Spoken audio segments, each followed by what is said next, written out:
Ijay kalinga parikot lang ti kinakurang ti classrooms iti umadanin a panagrugi ti klase. Nupay kasta, ikagkagumaan ti Schools Division Office a maakomodang amin dagiti nakapag-enroll. Kabayatan na iti pakabuklan na riyon na suruk talugasot a ribong estudyante ti manamnama asumrot ita a school year. Ada detalye ni Audrey Villena.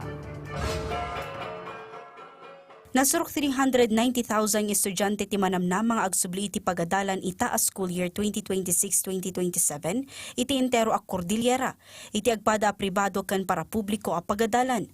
Nupay kasta aging ga ita sang sangunpay laang ti Department of Education Cordillera ti kinakurang ti silid pagadalan.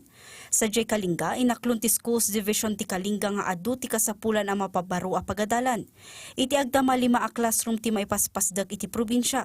5 ti naipasidong iti procurement bayat a may sati na suspender. As for Kalinga, there are so many that are in need of new construction.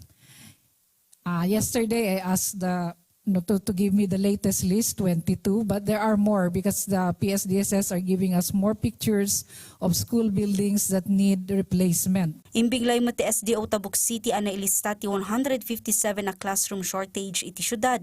Maipalagip a 1,964 ti classroom shortage iti entero a rehiyon. 149 met ti madama ti konstruksyon a manamnama ang makompleto met lang itatawan. Sigun iti DepEdCar, ada tinaputar a master plan aging 2030 para iti panakasolbar ti parikot iti kinakurang ti silid pagadalan. Tapno makaadala dagiti estudyante agbalbaling nga instructional classrooms dagiti library, laboratory ken faculty.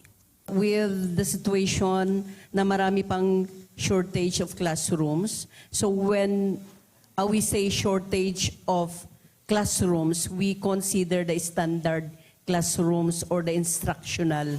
So for the others with this situation, they're still using the non-instructional classrooms.